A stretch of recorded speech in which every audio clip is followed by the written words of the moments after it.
Hey guys, it's Jesse. Listen, it is the end of the year, and for many nonprofits just like ours, what happens over the next several weeks really decides what we can do in the year to come. So here's the deal. If you have benefited in any way from this podcast, or if you appreciate the work that we're doing, if you want us to continue, we really need your support. We depend on listeners like you to make this happen, whether that's a small gift, whether that's a large gift. We really need you. We need your help. And we would be so grateful for your compassionate and generous gift. In order to support us, you can just head over to lovethatneighborhood.org/donate. It's an extremely simple process. It does not take much time at all. So if you're listening to this and you think, well, I can only give $5, that's not going to make a difference, it would make a difference. So please head over to lovethatneighborhood.org/donate. We would be so grateful for anything that you give.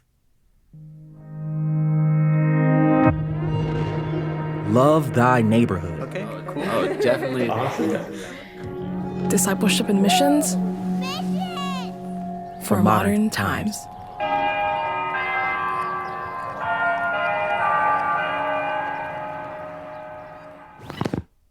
Hey listeners, before we get started, a quick warning, this episode contains some mature content related to sex. Just heads up if you have sensitive ears around. Okay, on to the episode. Hey, Jesse. Hey. I have a dating story for you. Okay. From who? Okay, wait, hang on. Kristen Craig. That's my alter ego. Ooh. That's not my Wow. Do you use that for dating profiles? name. No, that'd be really funny though. Okay, so Kirsten Craig. Yep. My name is Kirsten Craig. For our listeners, Kirsten is on staff here at Love That Neighborhood. You probably hear her a lot doing commercials on the show. Yep. And a couple weeks ago, I sat down with her and asked her, hey, tell me your best dating story. So we sat down in the studio. How many dates have you been on, like, in this past year? I would say somewhere between 10 and 12. So that's a lot of dates. And the dates that Kirsten went on ended up being mainly first dates. They didn't really end up moving on to a second date. Many of them as a result of dating apps. Elijah, Jacob, Caleb, Christian, Cameron, Andrew, Anthony, Darren, which was a fun Darren. name. That I is know, a a fun little name. bit different. Daniel. There were two Bretts, both of them redheads. Michael. There was a Michael. My friends call him Roadhouse Mike. Oh, I forgot Mitchell. He was one. Mitchell. One thing to know about Mitchell is Mitchell's a car guy. Before the date, he was like, yeah, people only tell me that I talk about cars. Uh-huh. Okay. So Kirsten and Mitchell, they had matched on a dating app multiple times, but it really never led to anything actually in person. But then one day, she decides, hey, let's meet this guy in real life. I really am just curious about Mitchell at this point, so I'm like, I don't even think that this is going to lead to a second date, but free pizza, and I'll get to finally figure out this Mitchell guy. Always in the back of my head with every, I think, match that I make on a dating app, I'm like, this could be the one, and I don't want to, like, miss this opportunity, you know? So Kirsten meets Mitchell for pizza. He talks a lot about cars, a lot about himself, and not much else, really. And he was not asking me anything about myself. So, you know, conversation is like wrapping to a close. It's not great. It's not terrible either. This is kind of what I expected. But then he's like, okay, so you know you have to ride in my car now. And I was like, what? And he was like, yeah, let me drive you around. Wait, why is he pushing so hard? Like, what's the deal about his car? Exactly. That's what Kirsten is wondering. Like, why is he so insistent about taking me out in his car? And so in her head, she's thinking, maybe this will be quick. He'll just drive me around the block a couple times. You know, she's thinking up some excuses. And then eventually she's like, We're not really vibing, but like, whatever. So I get in the car. they start driving, but then Mitchell starts doing some weird things where he's slamming on the brakes super hard and super suddenly. He's like brake checking me, essentially. And so I'm like jolting forward in my seat, and he's like, stop doing that. And he was getting like frustrated at me for like flying forward in my seat because he was brake checking me. And I was like, dude, like you're literally doing this. And Kirsten said, you know, he's gunning the gas pedal so that the car will make these super loud engine noises. And they're on like neighborhood roads too. So needless to say, Kirsten was feeling pretty concerned. And he's driving very recklessly, and I want to get out of the car, but I really can't. Okay, so this car, it's a stick shift. So at some point, Mitchell turns to Kirsten and says, okay, when I tell you you're going to shift gears for me. And I was like, you know what? No, thank you. I'm really okay. and like the windows are down, so it's like super windy, it's like loud, and Mitchell keeps insisting. And I'm like, no, I don't. And he was like, no, you're going to do it when I tell you to. And I was like, I really don't want to. And then he's like, okay, do it. And so I like literally like had to like shift gears, and he just like laughed it off or whatever. We drive back to where my car is, and he like drops me off. And he was like, oh, this was really nice. And I was like, okay. Please tell me that is the end of the date. It is the end of the date, but then Kirsten gets back in her car, she goes home. This is what just makes me laugh about Mitchell. We go our separate ways. And at this point, Kirsten's already made up her mind. There's not going to be a second date. She doesn't want to go out with Mitchell again. And then her phone beeps, and she reads his text, and it says, yeah, so I had a really good time today. And he was like, I could definitely tell you were into me. I'm really into you too. Like, I want to take things slow. Like, when should we go out again? And I was like, are you kidding me, Mitchell? I was like, read the room, dude.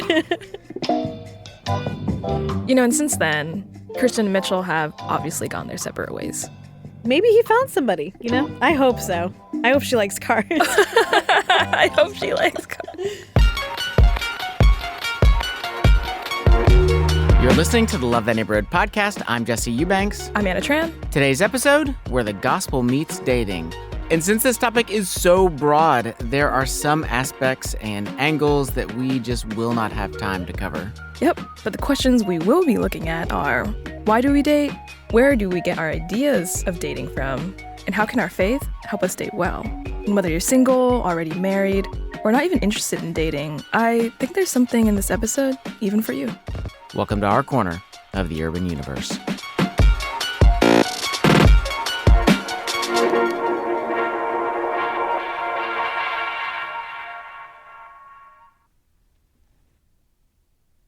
Okay, so it is no secret that our culture is fascinated with dating, right? Right. Like there are so many reality TV shows about dating. Is love truly? Next stop, Love Island.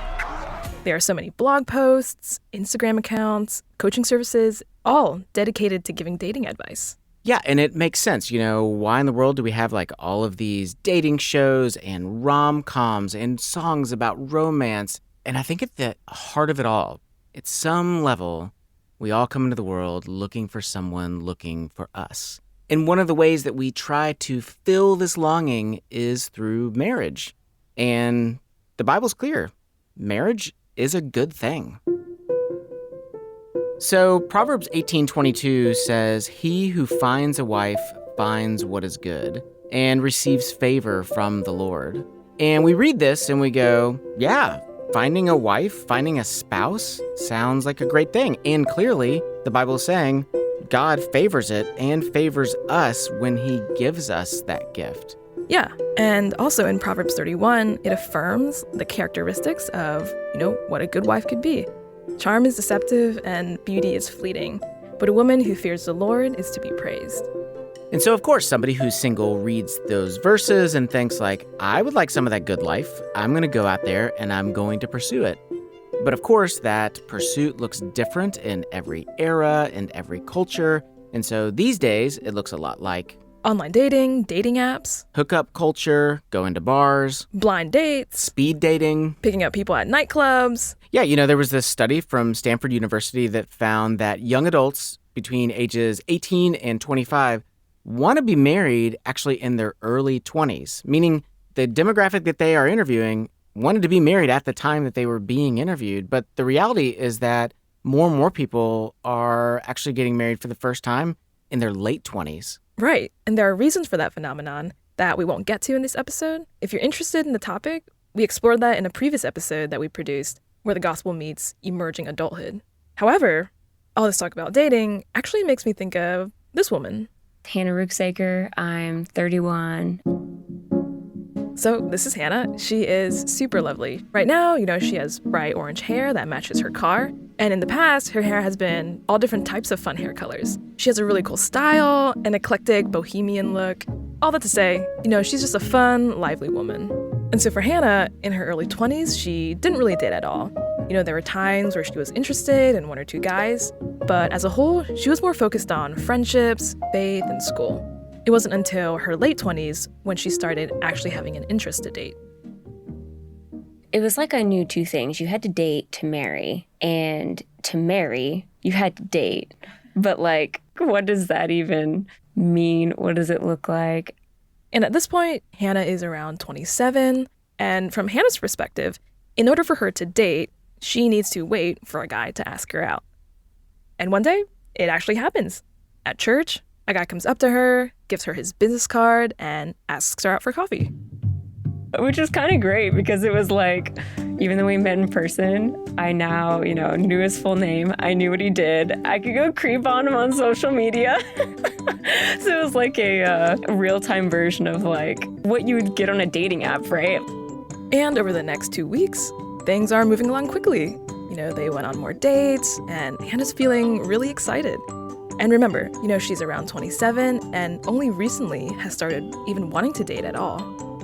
I met this guy at church. He initiated kind of in the way that I would want him to. Very charismatic, very kind, gentleman. She met his friends. He met my friends too. Very quickly, he kind of became a part of life and people in my life, which to me, in my mind, was like, oh, this is a big deal. I'm sharing it with my parents. So 2 weeks pass. And then Hannah said that things just started to slow down. And one day, he texts her to meet up for coffee. We took a walk, and he was just like, hey, yeah, I've just been thinking about it, and I think, like, the chemistry's off, and it just doesn't seem like, it's the right fit. Yeah, it's like the impending doom, like when things are going so well and you can feel the chemistry start to unravel, and then he's breaking up with her. Yeah, it's like a slow downward slope.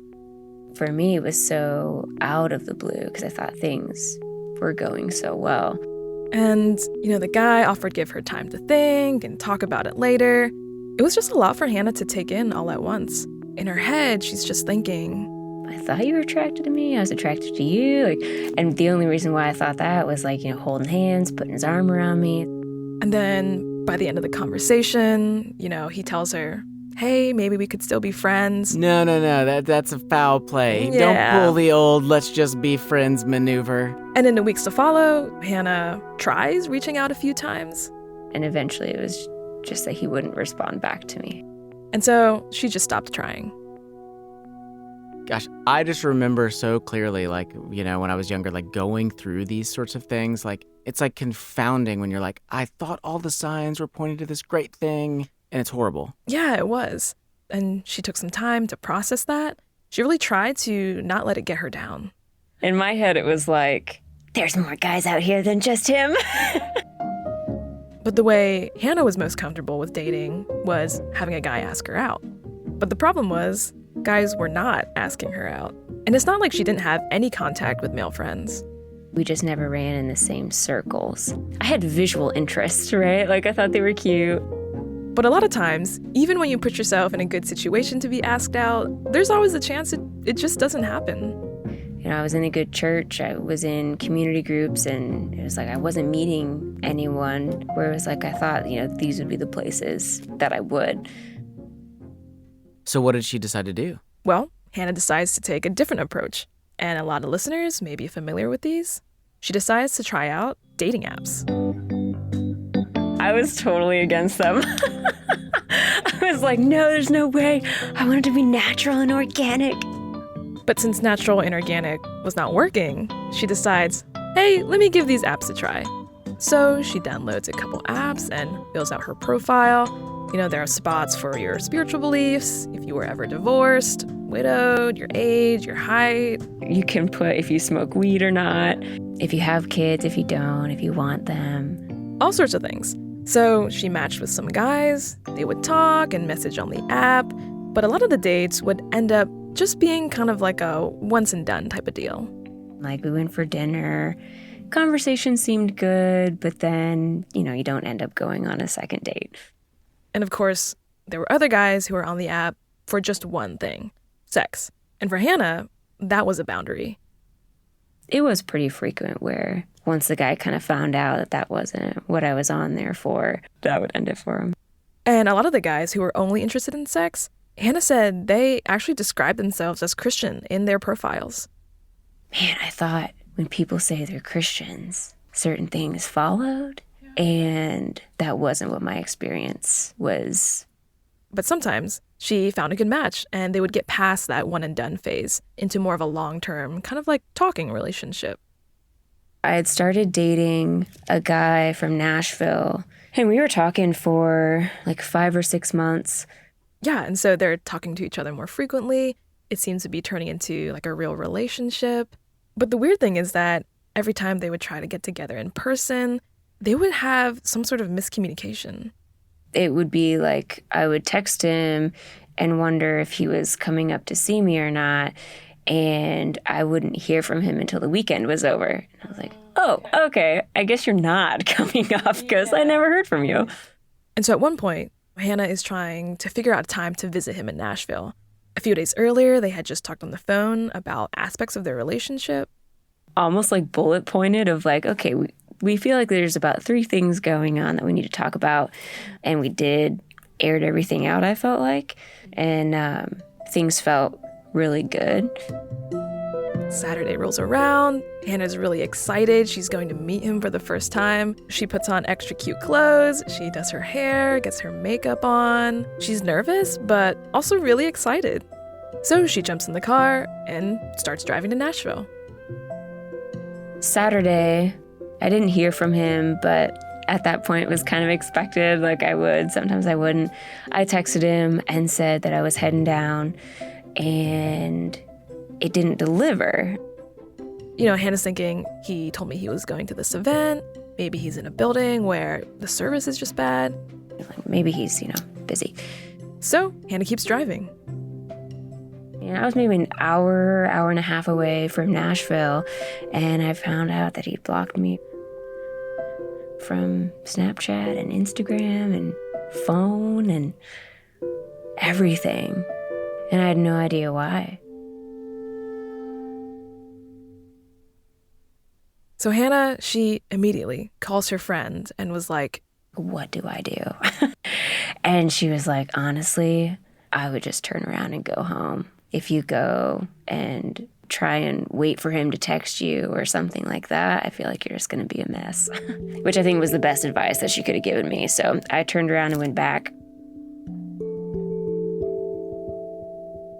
And to be honest, it makes me pretty angry for him to not just ghost her, which is horrible enough, but then to actively block her when they just spoke 2 days earlier. Yeah, and she's driving over 2 hours to see this guy. Yeah, there is a way to handle not wanting to see someone, but this is not the way to do it. When we have an issue to deal with, we just need to actually communicate to the person. And so this was the start of a little bit of cynicism for Hannah. A week goes by. She has some time to process it. But Hannah, she's just so hopeful. She actually just picks herself up and gets back on the dating apps. Okay, that was a shut door, done, completely over, we're starting something fresh. And so Hannah got back on some of the apps. None of the matches ever pan out.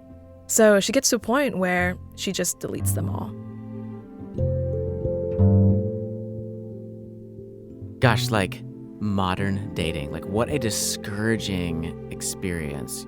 Yeah, and I just feel like that it's really hard to keep hoping after being in that cycle for so long. Gosh, and you have to wonder too, why do we subject ourselves to this process? Sure, the possibility of what you're going to gain is huge, but the risk is so big. Yeah, well, for Hannah, wanting to be married is much deeper than just trying to find a happy ending. Well, I appreciate when people are like, marriage is hard. It's not as easy and great as people say. And I'm like, is it weird to want that kind of hard, though?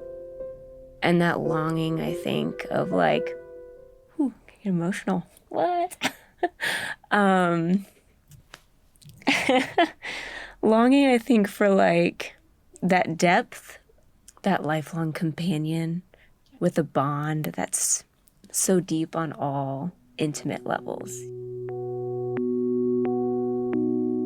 This may sound silly, but in the TV show Friends, there's this scene where Phoebe is talking about how lobsters mate for life, and she goes on to describe Rachel as Ross's lobster. He's her lobster. The person that he will be with for the rest of his life. And I think about like this desire, this longing for us to have connection with somebody who wants us. Like that is a desire given to us by God. Yeah, our obsession with dating doesn't come from nowhere. I think there's, an eternal longing for love and acceptance. And so we try to figure out how to get that in all sorts of ways.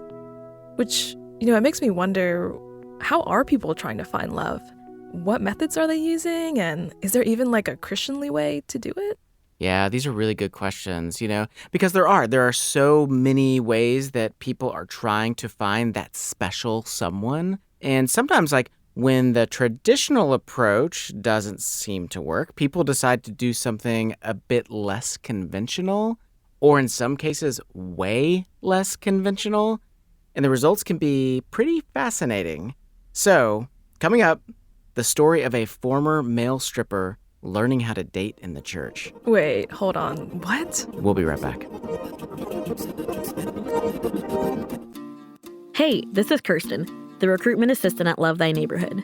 We recently asked some of our alumni how serving with us has impacted their lives. One person who shared with us was Sydney Wright.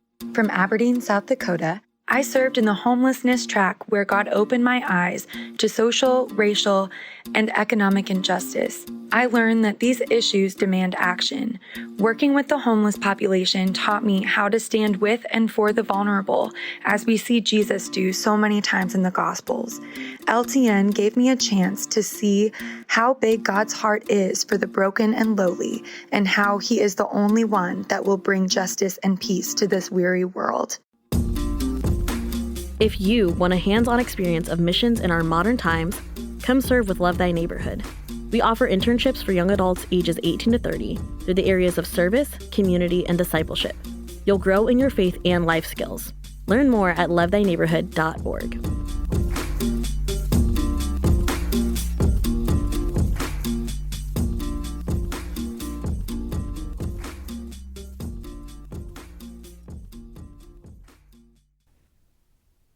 Love Thy Neighborhood podcast, Jesse Eubanks. Anna Tran, today's episode where the gospel meets dating. We just heard a story from a woman in her late 20s adventuring through the wild, wild west of dating apps in her search for love. The results were mixed at best. It did not make guys look very good. Nah. So the questions on the table now are, what happens when we try to find love using our own methods? And what happens when we try to change course and do it God's way? Is that even possible? Well, there's an old saying, love makes you do things you wouldn't have imagined doing. I think that we could amend that to say, the pursuit of love makes you do things you wouldn't have imagined doing. And that actually brings us to this guy. Travis, and that's my name. Okay, hold on. Let me do this dating show style. Okay, here we go.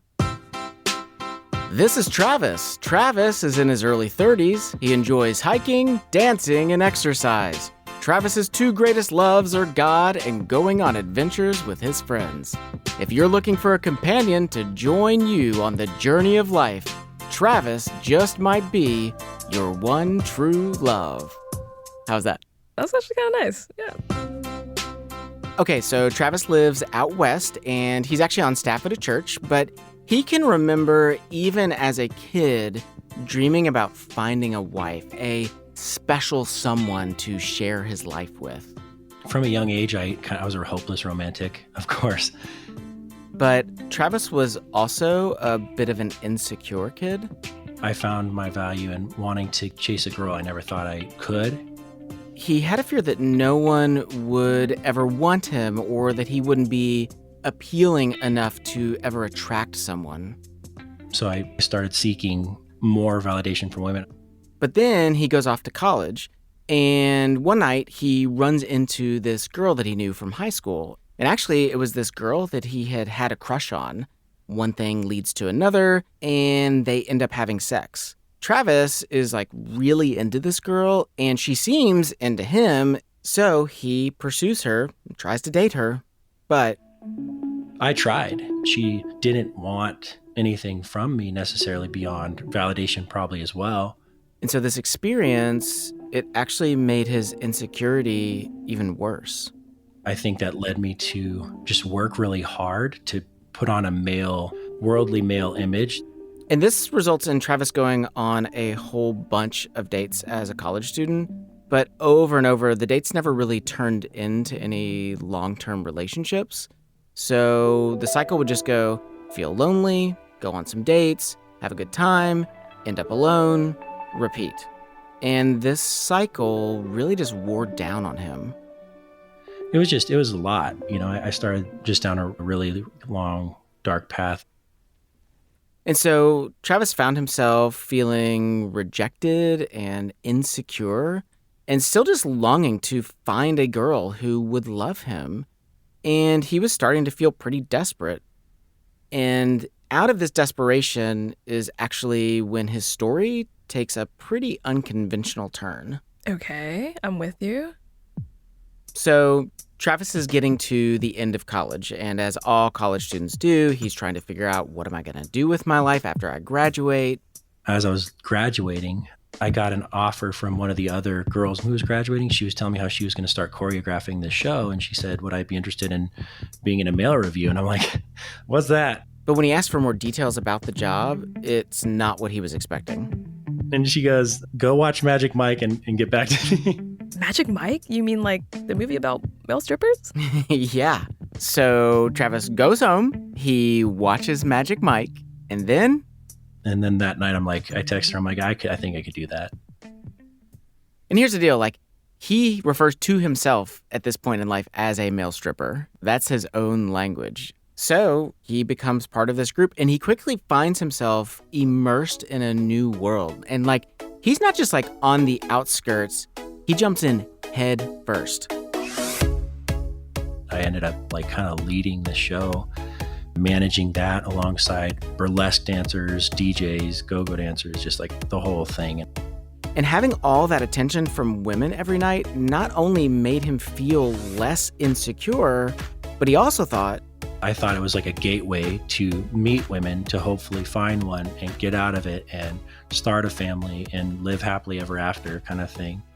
Oh, so he thinks that if he could just find, the right woman, he can, finally be loved and fulfilled. Yeah. Yeah, I think we've all believed this at some point in time. But I would have to say that this is a pretty interesting way to find love. I know. But it's such an attractive illusion to believe that if we could just find the right romantic partner, our aches and wounds would disappear. But that's just not true. Yeah, for sure. So here's something worth noting. While Travis wasn't a Christian throughout college, during his first year of working as a dancer, he begins to sense God pursuing him and wanting a relationship with him. He even starts going to church a little bit. And as part of that experience, Travis begins to feel more and more conviction that something about his life isn't right. And so at one point, he actually decides he's going to stop dancing. Got out and I thought it was going to be done. And then the flesh hit strong, and God in his patience let me have the roughest sanctification walk in the beginning. So a whole bunch of things happen in Travis's life over the next few years. At this point, he's in his mid-20s. He travels a bunch as a dancer. He parties a ton. He gets really sick. He has to move back to his hometown. He becomes a bouncer. He starts taking steroids. And this whole time, he keeps chasing women. But the other thing he keeps doing this whole time is going to church. For real? I'd sleep around or whatever, but I was also like, hey, we should go to church. Let's go to church and hear about God together and just find this order in our lives. So he's trying to have it both ways, one foot in the party scene and one foot in the church. Eventually, though, he reaches this breaking point. So the story is a little bit chaotic, but essentially, Travis is getting towards the end of his 20s. He's been in this on-again, off-again relationship with a woman. I think her and I were both kind of hopeless romantics. And so we started dating, and she had this 6-month-old that I was trying really quickly to become his dad figure. Travis really loved the idea of being a father figure. He really wanted their relationship to work. So one night, they're at a bar hanging out. Their status as a couple at this point is a bit vague, but the evening is going really well. So Travis thinks all signs are pointing to them making things official and even going home together. So Travis calls an Uber, assuming that he's going to go home with her. He walks outside, he starts to get in the Uber, but when he motions for her to come and get in, she begins walking away. She goes, no, I'm going home. And she points at the ex's house that she was recently just broken up with. And I'm just like, what? My ego is just shot. Travis decides he can't do this anymore. He's hit rock bottom. So the next day, he wakes up feeling dejected, but he decides to go to church anyway. So after the service, he approaches a pastor, he tells the pastor his story, and decides then and there that his plan for his life isn't working. He hasn't found a wife. His insecurity hasn't gone away. He actually feels more alone and more confused than ever. Hey, can you guys set me up with a community group of like older men? I just want to like shut up and listen and just learn what it looks like to walk in obedience and in like spiritual maturity. And as part of this decision to try to change his approach to life, Travis also decides not to date for a year. Instead, he just wants to learn and focus on growing in other areas of life. And so that's what he does. He spends his time meeting with other men, studying the Bible, praying, trying to learn a new way of doing things. And throughout the year, he still feels a really strong yearning for marriage. So, at the end of the year, he decides it's time to re-enter the dating scene, but this time, he's going to do it God's way. His goal is simple. He wants to find his wife and do it in a godly way. But pretty much immediately, things do not go according to plan. He goes on a few dates with one woman from church, but the chemistry feels off and he panics. I just kind of like ghosted. His values don't line up with others. I want to lead a church someday. And they're like, cool, well, I want to go have these other ambitions. So, okay, that's out. He goes on a date with one woman, but he doesn't like her weekend activities. Yeah, I love Jesus, but I go to Burning Man.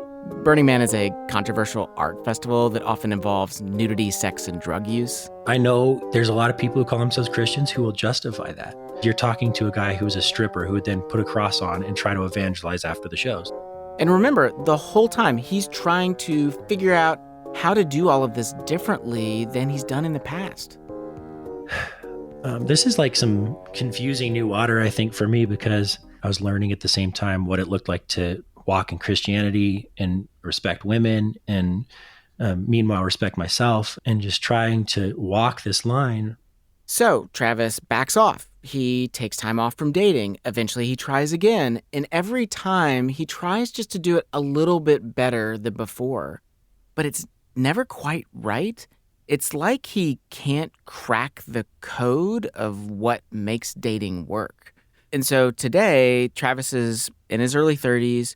And the truth is that all of this back and forth that he's been going through over the last decade, it can become really tiring and discouraging for him. It just stunk because I was trying so hard, and it seems like every time it would always lead to almost becoming more afraid to just date at all. And of course, all this effort, constantly being followed by rejection, it often resulted in Travis feeling even more alone. That loneliness hits hard. And when it does, it just kind of shakes you up. And you're trying to hold on to like, God, my truth and my values and you alone. And I know you love me and you're here with me and I don't have to be alone. But then you're like, but I want to hold on to somebody and I, And I think that we can forget sometimes that for a lot of us, what we want is just what Travis said. We want to come home to someone to hold on to us, to accept us. At our core, we long for deep relational connection, for intimacy. just to add to all of this complexity and tension, I think there's another layer that we need to take a look at as well. I think you're faced with not wanting to sin, not wanting to give into the sin that comes along with being a male and or female and knowing what it feels like to have sex before. Remember, in Travis's past, dating and sex were synonymous with each other. And now he's trying to date in a way that takes sex off the table because he wants to honor God and do it God's way. Yeah, Travis has really changed the way he's dated from his past. And once he became a Christian, one would think that dating would get easier, but it actually sounds like it got a lot harder for him. Yeah, he really is still just trying to figure this stuff out. Because now he has to wrestle with things like how to experience loneliness and not use sex to fill that void. Answer questions like, what do you do when you have the desire to be married, but it seems that God has closed so many of those doors? Right now, I'm kind of in this wrestling mode of like, are we called to wait or are we called to actively pursue? And that's a question that so many people wrestle with. Do you choose patience or do you choose pursuit? Is there one right way for Christians to pursue dating and marriage? Yeah, like we said earlier, the Bible doesn't have actual examples of modern dating, but there is a wealth of wisdom that we can apply. So after the break, we're going to explore how Christians have tried to date in the past and how we can date God's way. We'll be right back.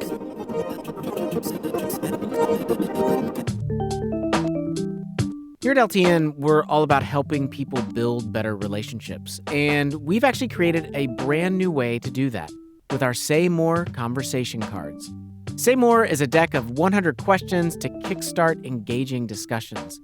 So there's silly things like, which famous cartoon character are you most like?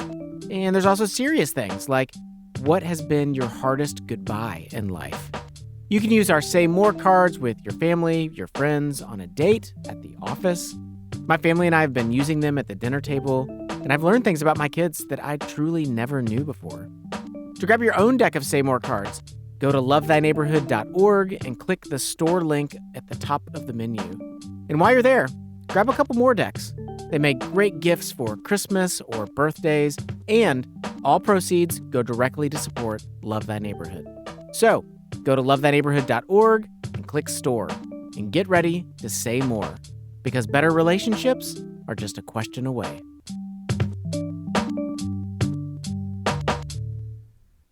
Love Thy Neighborhood podcast, Jesse Eubanks. Anna Tran, today's episode, where the gospel meets dating. So we just heard a story from Travis Echevarria. Travis was learning to navigate dating as a Christian after living a lifestyle of hookups and seeking validation from women. And Anna, we left off with this question, is there one right way for Christians to date? Yeah, that's a great question. Since we're specifically talking about marriage seeking, I think it's going to be helpful to take a quick look at 4 popular methods Christians have used to find a marriage partner. All right. Cue the romantic montage music. Method number 1, arranged marriages, meaning a marriage planned and agreed to by the families or guardians of the bride and groom. The couple usually doesn't have much say in the decision, and this is actually still practiced in lots of modern cultures today. In Asia, the Middle East, parts of Africa. And Christians probably notice that this often takes place in the Old Testament. Yeah, I know that it's really frowned upon in a lot of Western cultures today, but the reality is that tons of Christians have used this process for thousands of years. I am not a fan for a variety of reasons, but it does happen. Yep, and eventually an additional element was added to arranged marriages to allow the couple to meet a few times before the ceremony and get to know each other a little bit. And that actually brings us to method number 2, courtship. This is a time period in where 2 people with romantic interests formally get to know each other with the intention of marriage. And in Western culture, courtship started coming into fashion in the 1700s, and in courtship, while the couple had some time alone, the family still tended to be highly involved and oversaw the process leading up to marriage. In courtship, the intention is clear that the couple's goal is to get married. Okay, so far we've got arranged marriage, courtship. Okay, what's the next method? Method number 3, dating. Dating comes onto the scene in the early 1900s, and actually something interesting is that it was originally a slang term for the word prostitution. Oh my gosh. Yeah, so you could probably imagine it didn't have very favorable attitudes towards dating. And it's more like an addition to courtship, where there are multiple potential partners added to the equation, and it was intended to be less formal, and it allowed the couple themselves to make the decisions about their future, with a lot less authoritative involvement from the family. Okay, so like if arranged marriages gave the couple almost no say regarding who they marry, then dating was actually intended to give the couple all of the say. Yeah, unlike courtship, when the goal is to get married, dating can have that goal, but it can also not have that goal. Okay, so I feel like we need to talk about one last category. While the first three can be explicitly Christian approaches, this last one isn't so much a Christian approach, but it is an approach some Christians are using. And so this category is hookups. Oh, hold on. What do you mean when you say hookups? I mean, I've heard a bunch of different definitions. I think for a lot of people, hookups basically means any type of, casual sexual encounter. Sometimes it involves actual sex, or sometimes it's just like making out. I've also heard it explained more specifically as a one-night stand. Okay, so some kind of sexual encounter, but there is no commitment to a relationship together. Right.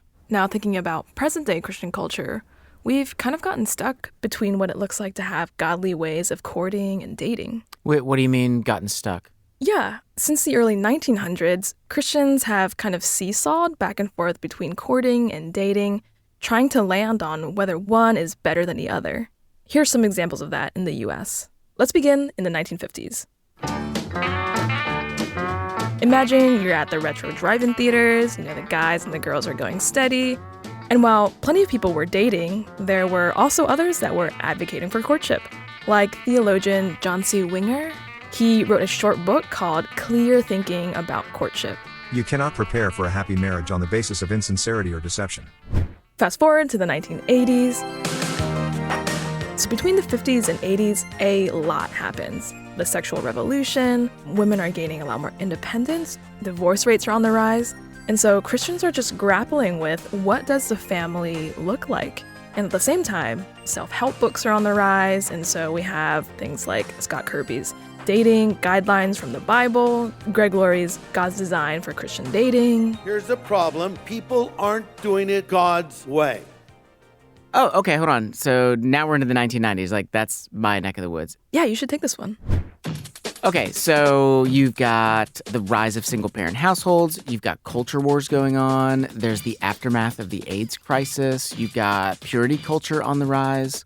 And in the midst of all of this, parents are really worried that they're raising kids who are not going to have any idea how to ever build a godly marriage. You get things like When God Writes Your Love Story, or Joshua Harris's I Kissed Dating Goodbye. Or are you pursuing a relationship when you know the timing? And then today, you find pastors, podcasters, again, 'cause it's a YouTubers. They should be pursuing the Lord. All having different approaches and opinions, emphasizing either dating or courtship, or sometimes using the terms synonymously. Okay, so while the Bible does outline what a godly mate looks like, at the end of the day, it looks like the method and the process of finding a spouse does and has changed throughout the years, and it can be different between different cultures. Right. And so at this point, I think it's, time to tell a little story about two people who dated perfectly, got married, and lived happily ever after. Or we could do something a little bit different. Yeah, we can't promise a clean, straightforward answer, but what we can offer is wisdom. And wisdom is different from rules and laws that only tell you do this and don't do that. Instead, wisdom is accumulated insights that come from time and experience. Right. And to help us process how to date with wisdom and discernment, I talked with someone who gets a lot of questions about dating. So my name is Caleb Hutchcraft. I am the ministry leader for our college ministry at our church in Louisville, Kentucky. Oh yeah, he's living in ground zero of the dating world. For sure. And what you're going to hear from Caleb are insights that he's gained through time and experience. So essentially, pieces of wisdom. And often when students come to Caleb for dating advice, they tend to want a clear yes or no answer about precisely who they should date and precisely how they should date. And instead of giving them a one-word answer, Caleb encourages this. God gave you a mind. He gave you a life so you can grow in wisdom. So just use some of the tools that he's gave you to know yourself, to know this person, and to ask wise, discerning questions, both of the Holy Spirit, of yourself, and of your community. And Caleb told me about this framework he encourages students to think through. He tells people there are 3 critical things you should know if you want to date well. First, know God. Second, know yourself. And third, know who you're looking for. So often, people don't know their maker well. Therefore, they don't know themselves well. Therefore, they're pursuing a person who just categorically fits what they think, what they assume is the right kind of person to pursue. So they're actually like pursuing an idea rather than the kind of person who would make sense for them to be with relationally for the rest of their life. Oh, yeah, this totally makes sense. Like, and thinking back to Travis's story, when he wasn't a Christian, like, he used women to validate him and to make him feel better about himself. He thought that if he could win them over and convince them to go to church with him, that somehow he was going to end up happily married. I think I ended up having more sex trying to win like the girls that I liked over. I think it was more of like this, if I give in to that, maybe they'll want to start a family. Maybe they'll want to go to church. Maybe because like I said, I had this faith, but I thought that I had to like give in and then kind of bring them in. And in addition to knowing God, yourself, and what you're looking for in a partner, another piece of wisdom Caleb offers is to keep in mind the importance of both sacrifice and boundaries. You're going to have to learn to do 2 things radically well in any deep relationship. You're going to have to learn to radically give yourself over sacrificially, but you're also going to have to learn how to radically stand up for who God made you to be. And thinking about this idea of standing up for who God made you to be, it reminds me of something Kirsten realized after her date with that car guy.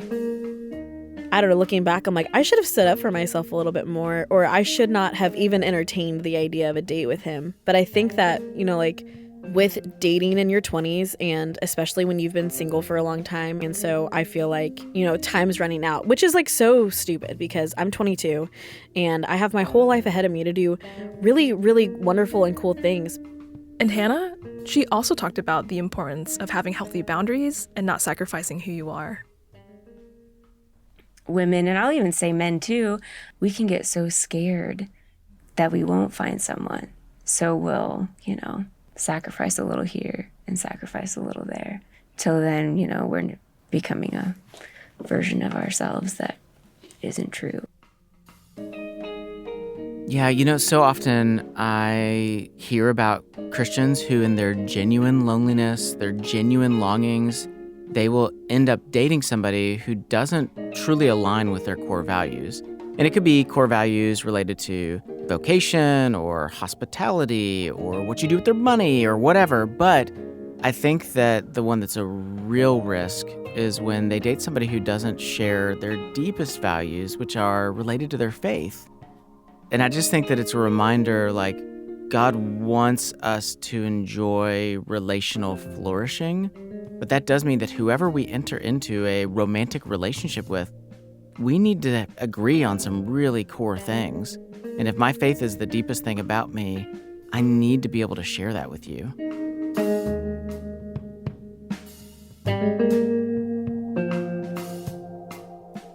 Okay, so to recap, know God, know yourself, know who you're looking for, be yourself, but also be willing to sacrifice. And another great principle Caleb mentions is to have emotional boundaries. A lot of times when college students come up to him, they already have their physical boundaries in place. And they'll be like, oh yeah, I totally know. We're not like sleeping together. And I'm like, I'm not talking about that. You've got physical boundaries, which many Christian men and women, they're for the most part clear on those. And to be clear, Caleb believes that physical boundaries are important. Caleb clarifies that it's the emotional giving of each other that is also part of a marriage. In the sense of like, you know me better than anyone else knows me. And they'll do that within months of meeting one another. You know, they're 60 days in with this female or with this man, and they've shared intimate pieces of their life that they haven't shared with their community that they've been walking with for years. That's not wise. Like, all of this reminds me of the episode we did where the gospel meets sex, where we talked a whole lot about the relationship between physical intimacy and commitment and emotional intimacy. Like, all of those things are combined in the importance of understanding their role. So if you're dating somebody and you go really, really deep emotionally, really fast, but you don't have these other aspects, this commitment in place, boundaries in place, it becomes very disorienting really quickly. And, you know, that is something that Travis said that he had to discover. I did not have boundaries. I was romantic. I'm a confident guy given my past. So like, I just say whatever I want. But I found that saying too much to women from a guy's perspective is not being gentle with them. And can I ask you a question? Sure. Do you think that the church has sometimes painted singleness as a curse and made marriage into an idol? Oh, for sure. And Caleb mentioned this in our conversation about how, you know, often the message the church sends by heavily emphasizing marriage is that marriage is of a greater status than singleness. Because marriage is kind of seen within Christian culture as being, oh, if you've attained that, then it says something about you. So we'll now respect you to a degree that we wouldn't a single person. Or we'll assume things about you in the positive realm that we wouldn't about a single person. And when people pursue that idealistic image of what marriage brings, they then pursue more of like what that may say about them than the covenantal relationship that actually is, right? In the same sense that someone may pursue money, not because money is something that they really value, but because they know of what it projects externally to culture. And that's the trap, right? We compromise our standards to fulfill our loneliness, or we chase status to feel important. I think we need a better view of life outside of marriage. Singleness is not a curse. It's actually a necessary period of life for anyone if they desire marriage. And so I think a helpful way of talking about singleness and marriage would be that they are both occupations that the Lord's sons and daughters can walk in fully and faithfully, and that you can live out your calling in both of those. Just in hearing all these stories, I think we really need to remember how grace factors into all of this. For a lot of people, the process of you knowing yourself and knowing who you should probably be with, there will be some hurt. And there will be mistakes, and there will be like that. That's always going to be the case. Like, God knows we're broken, flawed people. We will fall. We will be prodigal sons and prodigal daughters. And I think that knowing that there's grace in this process, it really takes a lot of the pressure off, which is something Hannah and Travis are also learning how to do. And I'm also learning that, like, slow down, be friends. And I didn't believe in that. I was like, oh, well, if I'm attracted to you, we can't just be friends. I've reached this point of like, hey, like just kind of like stop expecting things and just take one step at a time. I'm 31 and this is like, you know, clicking. But I think like I had to learn, okay, this isn't just someone that you're, oh, is this a potential husband? Oh, is this a potential husband? Potential husband? Potential husband? Like, no, this is a human being. So I guess that going into that, like, take your time, get to know them as a person, and be honest with yourself of where they're at. Okay, so what do we do with all of this? In trying to take this all in, I'm left with, you know, these questions of like, how does Jesus meet us in our longing and desires? What if 10 to 20 years go by and what I'm hoping for just doesn't come true? Yeah, you know, I think there's so many ways we could talk about this and really try to like put like a Christian bumper sticker on the whole thing and make it small and easy and portable and like no big deal. And I think that would be a disservice because these are hard questions that we all have to wrestle with. That being said, it does make me think of the moment when Jesus is praying in the Garden of Gethsemane. You know, he prays, "My Father, if it be possible, let this cup pass from me. Nevertheless, not as I will, but as you will." And remember, in this moment, Jesus is fully God. He knows that he will be crucified soon. but he's still expressing his desire to God the Father in that moment. The theologians call his posture here holy indifference. It's our ability to become like Jesus and state our desires to God, but also be fully content with whatever he chooses to give us, because we believe that whatever he gives us ultimately will be so good. And the truth is that this is really hard work. So whether it's the issue of singleness or dating or marriage or kids or career or money, how can we believe that God knows our desires and yet also be okay with however he chooses to respond to those desires? Yeah, there's this tension that we live in, that in this life we will always have some sort of longing. There will always be something we desire. And it makes me think of this C.S. Lewis quote that says, "If I find in myself desires which nothing in this world can satisfy, the only logical explanation is that I was made for another world." Yes. So if you want to date, do it. Do it with wisdom, do it with godly character, do it in community. But don't put all of your hopes and dreams into finding someone. Trust that God loves you as you are and has every intention of satisfying your desires. If not in this life, then in the next. So don't despair. Be hopeful. Trust God. And keep living in the tension between patience and pursuit.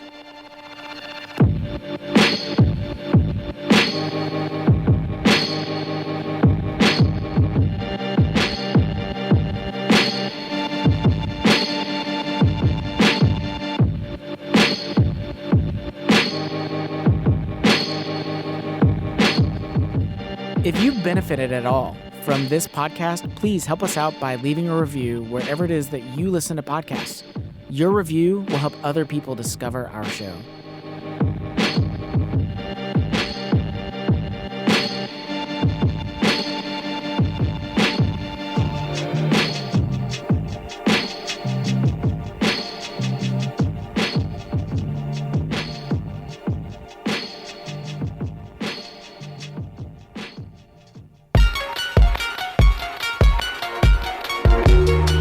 Special thanks to our interviewees for this episode: Kirsten Craig, Hannah Rugseger, Travis Echevarria, and Caleb Hutchcraft. Our senior producer and host is Jesse Eubanks. This episode was edited, mixed, produced, and written by Anna Tran, who I did catch at the grocery store yesterday, pointing at a lot of the guys in there. Oh, is this a potential husband? Potential husband? Editorial input from Rachel Akers, Anna Johnson, and Rachel Ham. Music for today's episode comes from Lee Rosevere, Poddington Bear, and Blue Dot Sessions. Theme music and commercial music by Murphy DX. If you want a hands-on experience of missions in our modern times, come serve with Love Thy Neighborhood.